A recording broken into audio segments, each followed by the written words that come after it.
Bonjour à tous. Aujourd'hui je vais vous parler du gaslighting. Gaslight est le nom d'un film sorti dans les années 40. Ce film raconte comment un homme s'y est pris pour tenter de faire passer sa femme pour malade mentale. Grâce à ce film, on peut étudier et analyser au moins des aspects du mode opératoire de la manipulation perverse. Car jusque-là, il était difficile d'expliquer comment la manipulation s'exerçait.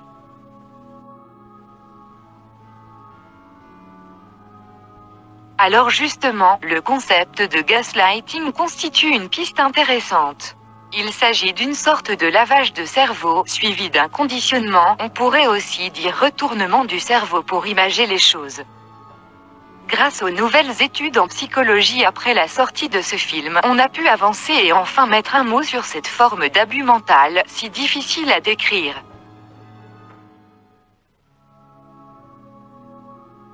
L'abus mental. Le concept d'abus mental permet de faire reconnaître le harcèlement par un pervers narcissique par exemple, et la manipulation comme des abus. Jusque-là, ces phénomènes sont encore minimisés, voire considérés comme inexistants, sauf dans l'imagination de personnes un peu parano qui psychotaient. Dans le meilleur des cas, ces violences psychologiques apparaissent comme normales, parce que banalisées. En faisant apparaître le harcèlement et la manipulation comme des abus mentaux, on a enfin un cadrage avec une limite entre ce qui tient du normal et ce qui relève de l'abus. Alors qu'est-ce que le décervelage ou gaslighting? C'est un processus mental manipulatoire qui abolit progressivement les critères de jugement d'une personne. Il y a d'abord un traitement de l'information par le manipulateur avant de la présenter à sa proie. L'information y est déformée, présentée sous un autre angle, omise ou partielle, sélectionnée, mais aussi faussée, déformée. Le but est de faire douter l'autre de sa perception des choses, de sa mémoire et enfin de sa santé mentale. En gros, de lui faire croire qu'il devient malade, souvent malade mental. Comment les critères de jugement d'une personne peuvent-ils être orientés? Je m'arrête ici un moment pour expliquer que cette sorte de lavage de cerveau ne marche pas avec tout le monde. Ce sont surtout les personnes empathiques qui en font les frais. J'expliquerai cette attirance entre les manipulateurs pervers et les personnes empathiques dans une autre vidéo. Ainsi, comment une personne peut-elle voir orienter ses critères de jugement? Quel est le processus? Ce processus ou mode opératoire tient en 3 étapes.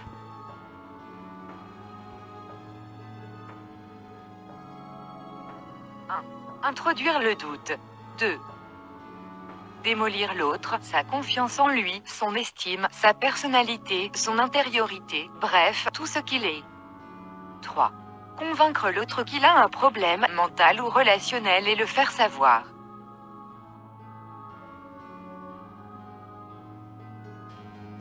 4. L'amener à se détruire lui-même tout en tirant les ficelles.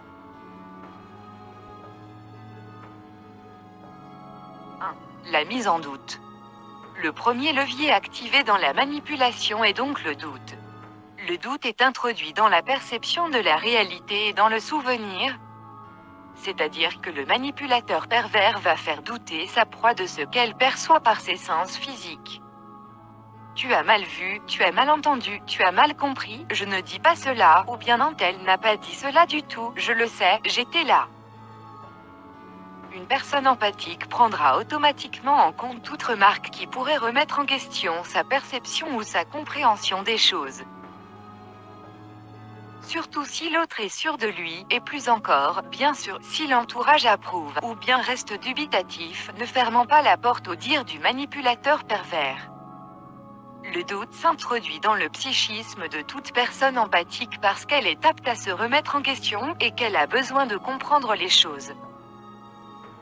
En effet, que se passe-t-il alors? Le manipulateur pervers présente une autre version de ce que l'empathique a perçu. Cette version est contraire à ce qu'elle en a compris. C'est pourquoi comprendre devient alors pour celui qui a besoin d'un ancrage dans le sens, si important. Ce besoin de comprendre, de confronter les dires du manipulateur pervers avec ses perceptions, et d'interroger d'autres personnes pour essayer de comprendre, prend beaucoup de temps et d'énergie. Au final, la personne empathique finit par croire le manipulateur pervers pour la simple raison qu'elle ne voit pas pourquoi il aurait menti. Pourquoi est-ce que cela marche? Parce que la personne empathique ne comprend pas l'intérêt de faire du mal et de tromper pour le plaisir, sans mobile évident. Elle a une croyance dans l'humanité de l'être humain. Si enfin,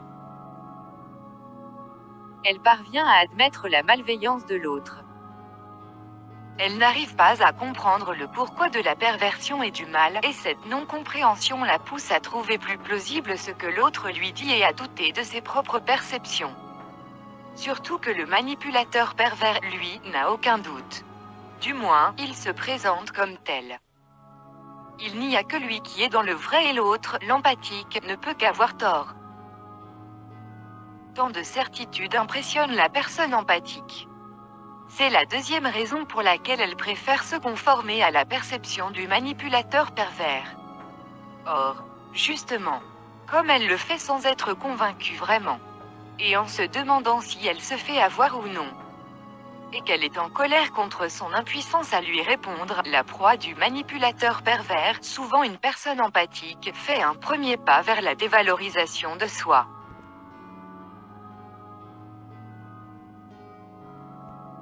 Elle commence alors à se trouver faible et à ne plus faire confiance à ses sens et à ses ressentis. Deuxième levier. La mise en doute de la mémoire de l'autre. Le doute concernant la mémoire est aussi un autre levier qu'utilise le manipulateur pervers dans le mode opératoire du gaslighting, des serveurs-lages ou détournement cognitif. Tu perds la mémoire. Le manipulateur pervers l'accuse de perdre la mémoire pour justifier qu'il n'aurait jamais dit telle chose ou bien au contraire, qu'il avait bien demandé telle chose mais que c'est elle qui a oublié.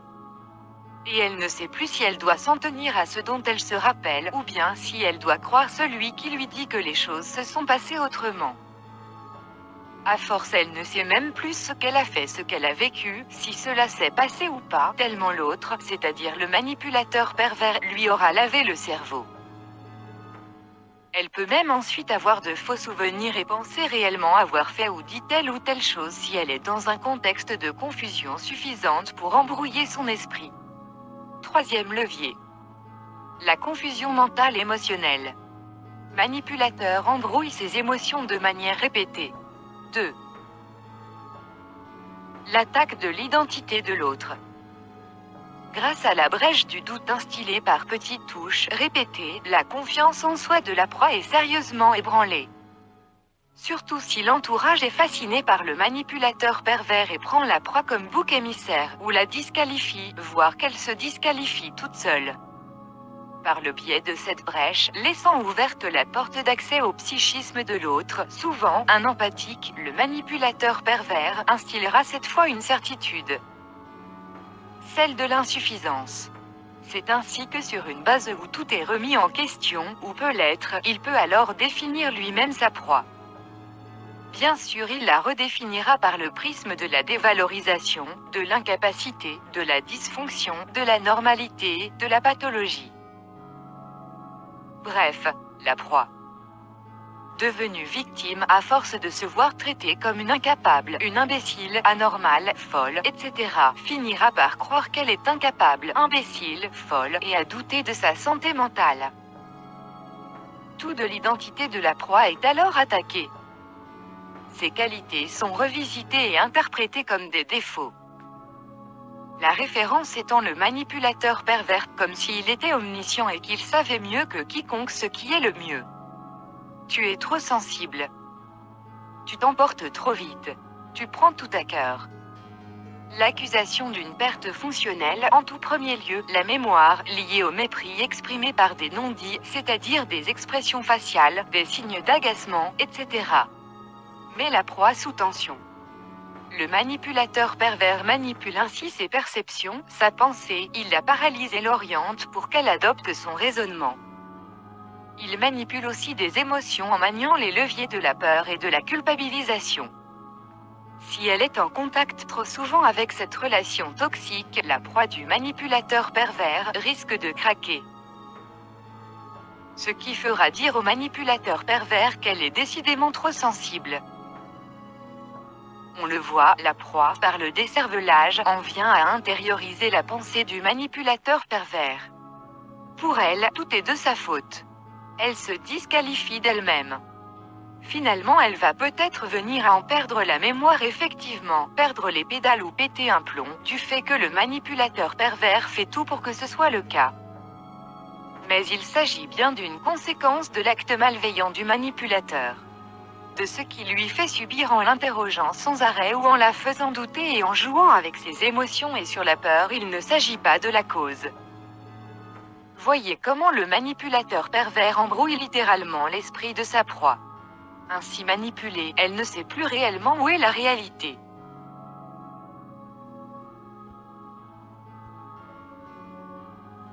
La pédagogie noire. C'est pour ton bien. Enfin, après avoir réussi à faire douter sa proie, à en avoir fait une victime en se disqualifiant d'elle-même, et en la redéfinissant comme une incapable, le manipulateur peut alors se faire passer pour le docteur qui peut aider l'autre, généralement un empathique. Il s'agit de la partie particulièrement perverse qui consiste, après avoir provoqué une insuffisance ou inventé et persuadé l'autre qu'il est insuffisant, voire qu'il a certainement un problème, sous-entendu mental, à lui proposer une aide et un soutien. C'est par exemple le manipulateur pervers qui veut se faire le psy de sa victime. Raconte-moi, j'interprète tout et je te guide. C'est le cas aussi d'un manipulateur pervers qui aura créé de toutes pièces une situation où la victime sera devenue la bouc émissaire d'un service par exemple, dans le monde du travail, et qui lui proposera sa protection. C'est enfin le cas d'un mari violent qui aura réussi à faire croire à sa femme qu'il est violent à cause d'elle, et qui fera courir le bruit que sa femme est psychologiquement fragile, voire folle.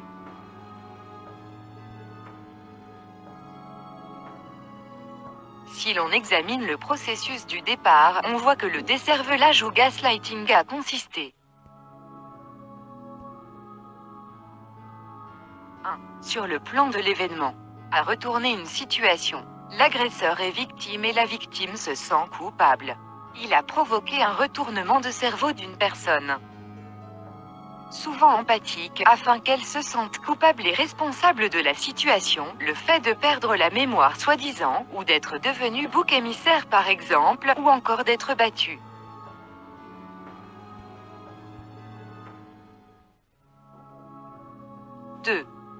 Sur le plan psychique, à détruire le psychisme d'une personne, son organisation, sa cohérence, son originalité, c'est-à-dire tout ce qu'elle est, et à provoquer un épisode dépressif, voire un suicide. La victime a honte de ce qu'elle est. Elle se sent coupable de tout ce qui va mal. Elle vit dans l'hypervigilance et n'a plus de spontanéité. La joie a disparu ou se vit de manière coupable, comme si elle n'était pas méritée. 3. Sur le plan relationnel, à instaurer un phénomène d'emprise et de dépendance affective à l'autre. Elle ne se vit plus sur un mode égalitaire, mais sur une recherche de protection, voire de soumission, par peur des relations. La victime en vient à avoir peur des autres. Son système de fonctionnement face aux autres est déformé. Ainsi, ce concept de décervelage ou détournement cognitif ou gaslighting nous permet de comprendre comment la perversion narcissique opère. Il permet de comprendre comment l'emprise s'infiltre entre leviers affectifs, émotionnels et cognitifs, par le doute, jusqu'à l'effondrement de soi. C'est lorsque l'autre s'effondre que la perversion devient alors apparente. Simuler l'inquiétude, l'aide et le soutien tout en orientant l'autre vers sa perte et la soumission à son bon vouloir, est d'une extrême perversion. C'est lorsque la victime ne lui permet plus aucune jouissance qu'il l'abandonne. Soit parce qu'elle s'est suicidée, ce qui l'aura induit, bien sûr sous couvert d'aide.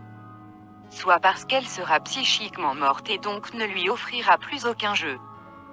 C'est-à-dire qu'elle n'aurait plus l'énergie de résister à ses attaques, soit qu'elle ne l'admirera plus assez. Ces choses qui la rendraient intéressante à ses yeux. En effet, au stade où il propose son aide, la victime l'admire et a besoin de lui, ce qui lui procure une satisfaction narcissique et sadique. Cette forme d'abus mental est extrêmement dangereuse car il s'agit d'un contrôle du fonctionnement mental, psycho-affectif d'une personne, l'abuseur, sur une victime. L'influence va donc beaucoup plus loin que l'emprise. Il s'agit d'un véritable conditionnement mental, affectif et émotionnel. Les conséquences sur la victime sont graves. Cela peut aller jusqu'au suicide. Voici terminé cette vidéo. Merci de l'avoir regardée. N'hésitez pas à nous faire partager vos expériences et commentaires et d'activer la cloche pour être prévenu des nouvelles mises en ligne de vidéos. À bientôt pour une prochaine.